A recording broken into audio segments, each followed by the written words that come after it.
U.S. President Donald Trump welcomed home 3 Americans who had been detained by North Korea, greeting the trio at an airbase outside Washington early Thursday after they were released hours earlier by Pyongyang. The release gives Trump a key diplomatic victory ahead of a highly anticipated summit with the North's leader, Kim Sang Un.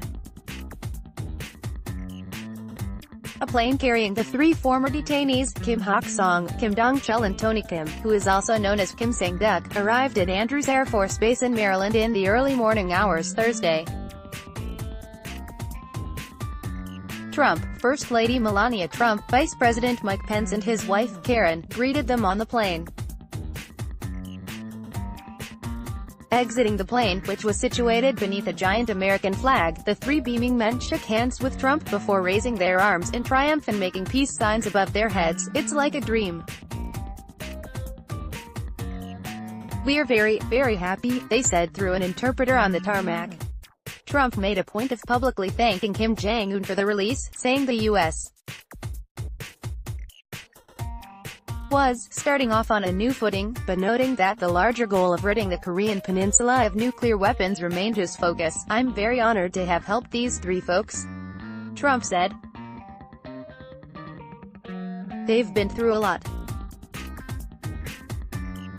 True honor is going to be if we have a victory in getting rid of nuclear weapons." In thanking Kim Jong-un for releasing the 3, Trump said he believes the young North Korean leader wants to reach an agreement on denuclearizing the Korean peninsula. "I really think he wants to do something and bring that country into the real world. I really believe that," the president said. After brief comments on the tarmac, the 3 detainees were then transported to nearby Walter Reed National Military Medical Center for further evaluation and medical treatment. The prisoners' release removed a key obstacle to Trump's planned talks with Kim and gave the president a win that he can call a show of goodwill ahead of the meeting. The White House said in a statement earlier that Trump appreciates Kim's move and saw it as a positive gesture of goodwill ahead of their return to the U.S. It said the 3 appeared to be in good condition, with all able to board the plane in Pyongyang without assistance. They later transferred to a separate aircraft with more extensive medical facilities at Yokota Air Base on the outskirts of Tokyo.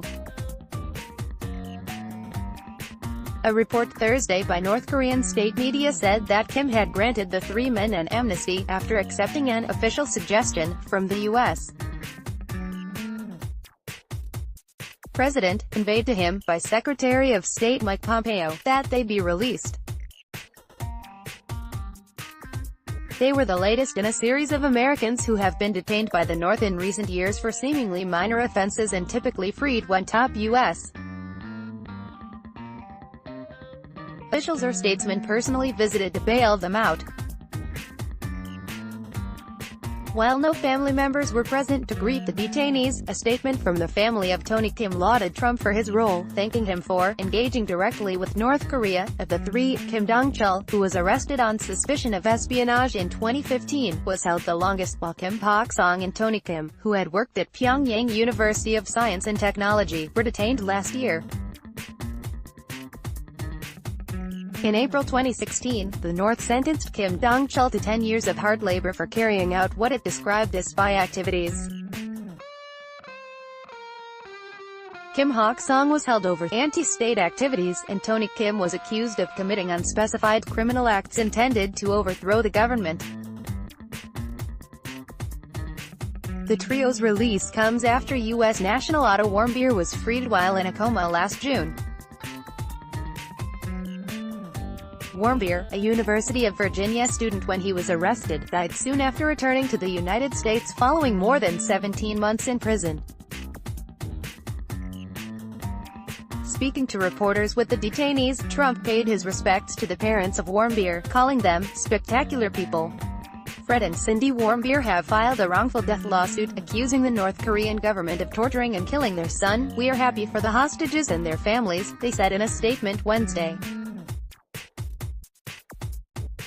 "We miss Otto. At least 4 South Koreans are still held by the North, while the issue of abductions of Japanese nationals by North Korean agents in the 1970s and 80s remains a sore point for Japan."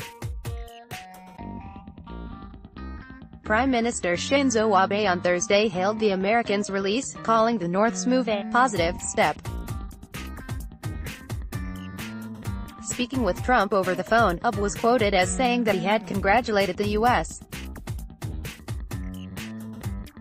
leader on the big achievement. Abe, who was briefed by Trump about Pompeo's Wednesday visit to Pyongyang, also confirmed with Trump their common goal of North Korea's complete, verifiable and irreversible denuclearization, according to Deputy Chief Cabinet Secretary Yasutoshi Nishimura. During the 20-minute phone call, Trump underscored Japan's key role in North Korean issues, calling it a big player. Nishimura said. Noting the Japanese abductees, Abe pledged to make utmost efforts to resolve the issue, in cooperation with the United States, South Korea and China. Abe has long called resolving the abduction issue a top priority of his government. Tokyo officially lists 17 citizens as abduction victims, while 5 of them were repatriated in 2002. North Korea maintains that 8 have died and the other 4 never entered the country. Experts said it was unlikely that the move to release the U.S. detainees would translate into any immediate movement on the Japanese abductee issue. "I don't think this step says anything specific about hope for the Japanese abductees, unfortunately," said James Schaaf, an East Asia expert with the Carnegie Endowment for International Peace in Washington. The abductee issue is something that can only be addressed bilaterally between Kim and Abe, in the context of a broader effort at settling their unfortunate past, and working toward normalization. Japan colonized the Korean Peninsula from 1910 until the end of World War II in 1945, and while it established diplomatic ties with South Korea in 1965, it has yet to do so with the North. Schaaf said that if denuclearization and Korean peace talks move forward, something he called a big if, then this would open the door to an Abe-Kim summit. Kim told South Korean President Moon Jae-in during last month's Inter-Korean summit that he is ready to hold talks with Japan at any time, comments that were relayed to Abe in a telephone call shortly after. Schaaf, however, said that the prospects of such a summit would not become clear until after the Kim-Trump meeting. Pompeo was dispatched by Trump on Wednesday to finalize preparations for the landmark U.S.-North Korea summit, which is focused on ridding the North of its nuclear weapons. Japanese media reports said Thursday that the U.S. is calling for the North to dispose of all data gleaned from the site of its 6 nuclear tests, as well as its Nyongbyon nuclear facility. The reports said Washington is also asking that thousands of engineers involved in the country's nuclear program be moved abroad. Kim has already said he will shutter the Punggye-ri nuclear site this month and invite foreign experts and journalists to witness the closure. As for the summit venue, Trump is leaning toward holding the meeting in Singapore, reports quoted an administration official as saying. The official asked not to be named as the decision had not yet been finalized. On Wednesday, the president ruled out a meeting at the demilitarized zone separating the 2 Koreas, saying he would announce the date and location in the coming days.